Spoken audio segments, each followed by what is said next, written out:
kita ke Kalimantan Timur. Silakan, Adinda Iwan.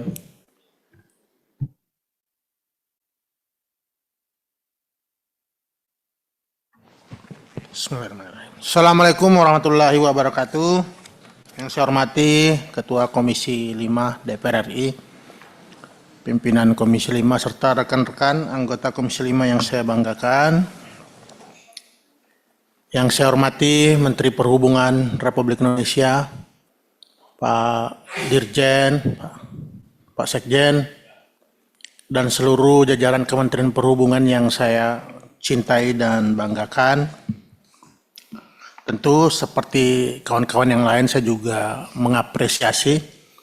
Ya kalau Pak Menteri juga Oktober sama. Saya juga insya Allah berakhir di Oktober ini. Tetapi ada beberapa mungkin poin yang ingin saya sampaikan pada hari ini. Terkait fokus Kementerian Perhubungan Republik Indonesia dalam kerangka pembangunan transportasi 5 tahun ke depan. Ya, dari 2025 sampai 2029 seperti yang dipaparkan. Ini sangat bagus ya kerangkanya, saya melihat bagaimana Kemenhub nanti fokus pada infrastruktur dasar ya, terkait peningkatan kualitas jalan, transportasi multimoda dan keselamatan transportasi. Tapi sisi lain juga akan fokus pada infrastruktur pendukung transformasi ekonomi seperti konektivitas terhadap pelabuhan utama, bandara, kemudian jalan tol serta kereta api. Nah, termasuk juga di sektor ekonomi. Tetapi saya lihat dari kebutuhan pagu indikatif masih ada kekurangan 15 triliun ya. Ya 15 triliun lebih kekurangan terhadap rencana kegiatan prioritas ini yang dalam kerangka pembangunan transportasi 2025-2029. Mungkin nanti bisa disampaikan Pak Menteri gimana ini. Sementara menurut saya sih ini harus dituntaskan ya. 5 tahun ke depan kalau ini tuntas saya pikir pondasi kita menuju Indonesia Emas 2045 bisa tercapai gitu. Bisa solid. Tetapi kalau kemudian kekurangan indikatif 15 triliun ini pimpinan, Pak Ketua Komisi 5 ini nggak dibantu, menurut saya sih akan sama ya, ritmenya dengan 5 tahun sebelumnya selalu ada backlog anggaran di Kementerian Perhubungan. Menurut saya sih ini harus menjadi PR kita bersama ya, termasuk kawan-kawan Komisi 5 bagaimana bisa kemudian mendorong kekurangan pagu ini untuk kegiatan prioritas 5 tahun ke depan bisa kemudian ada solusinya. Kemudian yang kedua Pak Menteri, kemarin Pak Menteri ke IKN, insya Allah 1 Agustus 2024 bandara VIP kita fungsional. Saya cuma pengen tahu progres pembangunannya sudah sampai mana Pak, berapa persen yang belum tergarap, dan secara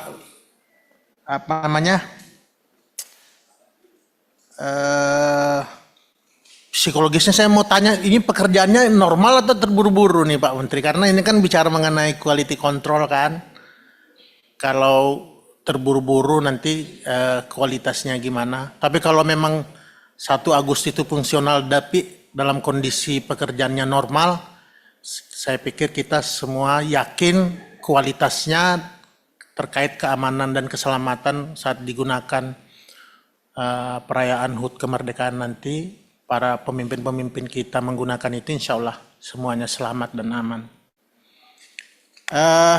Tadi terkait fokus ini juga konektivitas ya, terutama jaringan pelabuhan. Terima kasih Pak Menteri, selama 3 tahun ini kita fokus membangun, kebetulan di daerah kelahiran saya Sangkulirang itu kita bangun dermaga peri penyeberangan.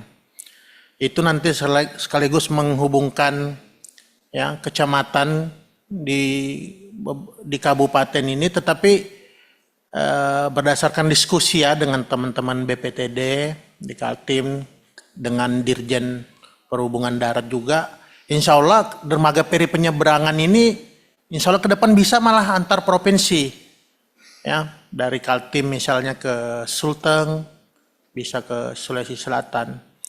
Nah, saya minta bantu Pak, karena sebenarnya pekerjaan Kemenhub udah selesai Pak 100%. Dermaga perinya bagus, kalau bisa diresmikan Pak Menteri, sangat layak lah itu diresmikan dari sisi anggaran dan kualitas. Tetapi ada masalah dengan akses jalannya Pak. Ada 4 km itu yang belum ada konstruksi jalannya, baru tanah. Itu sebenarnya kita sudah usulkan melalui Impres Jalan Daerah, tetapi kalau ada surat dari Pak Menteri terkait konektivitas dari jalan ke pelabuhan ke dermaga perinya itu saya pikir sangat menguatkan Pak. Apalagi Pak Menteri PUPR kemarin juga rasanya sudah komunikasi dengan Pak Menteri. Saya hanya mengingatkan kembali agar Pak Menteri bisa menyuratin Kementerian PUPR agar tahun ini bisa diprioritaskan dalam tahap 2 untuk Impres Jalan Daerah. Kalau itu dilaksanakan insya Allah akselerasi pertumbuhan ekonomi di Kabupaten Kutai Timur maupun Kaltim insya Allah bisa ada dampaknya lah daripada dengan adanya dermaga ini. Kemudian yang terakhir pimpinan, nggak apa kan lama-lama pimpinan, ya kan? Dipersilahkan Adinda. Nanti teman-teman juga akan Boleh, saya persilahkan. merindukan suara saya. Pokoknya sampai Adinda puas lah. Hah? Silakan. Kita Enggak tungguin. lah. Kementerian Perhubungan ini menurut saya sih kita harus kasih plus dulu pimpinan. Iya. Ya, selama 4 tahun ini ya bandara kami, kemudian pelabuhan kami, dermaga, terminal kami, ya kelengkapan dan keselamatan jalan semuanya alhamdulillah progresif. Nah, cuma saya ada PR Pak.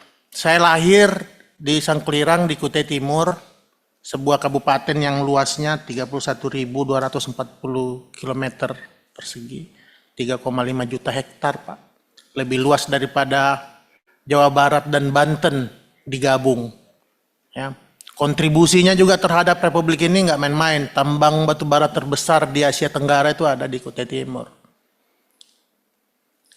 Tetapi nggak punya bandara penghubung Pak. Sementara Berau di sampingnya tuh udah ada bandara Kalimarau, Samarinda udah ada bandara. Nah, tetapi menurut saya sih potensi ke depan baik terkait potensial penumpang maupun kemudian membuka terkait isolasi karena ada 18 kecamatan, kemudian bisa mengakselerasi pertumbuhan ekonomi di Kutai Timur ini harus ada bandara Pak. Nggak ada yang mau sekarang perkebunannya, pertambangannya itu semuanya sudah kehilir Pak. Pabrik-pabrik perkebunan sudah terbangun semua kehilir, tapi kalau nggak punya bandara yang bisa direct langsung misalnya ke provinsi lain, minimal ke Jakarta. Ini kabupaten nggak akan pernah bisa tinggal landas Pak. Padahal luar biasa kontribusinya Kutai Timur ini. Saya berharap Kementerian Perhubungan ini bisa kemudian nanti kami dorong Pak pemerintah daerahnya agar bisa mengusulkan satu lokasi. Sementara sebenarnya potensinya ada 3 di sana. Ada Bandara Perintis ya, Uyang Lahai di Kecamatan Kombeng. Itu existing Pak. Tapi saat ini dipergunakan mungkin ya sebulan sekali karena apa? Runway-nya itu masih tanah, masih pendek. Padahal lahannya sangat luas. Kemudian ada Bandara Sangkima udah nggak kepake. Ex Pertamina dulu, Bandara Pertamina di Sangatta Selatan.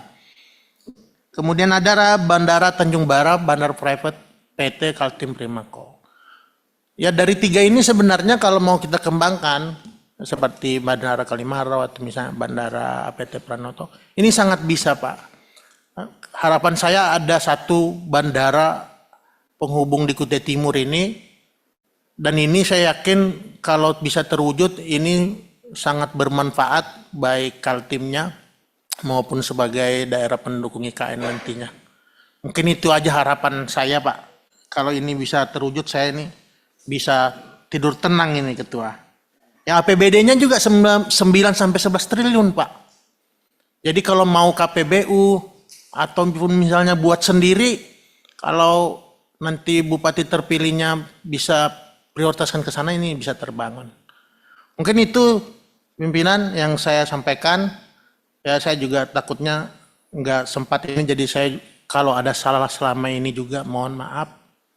Ya tentu di dalam penyampaian kita memperjuangkan daerah kita ini kan kadang-kadang keselip kata atau saking bersemangatnya saya ingin semuanya berakhir dengan baik.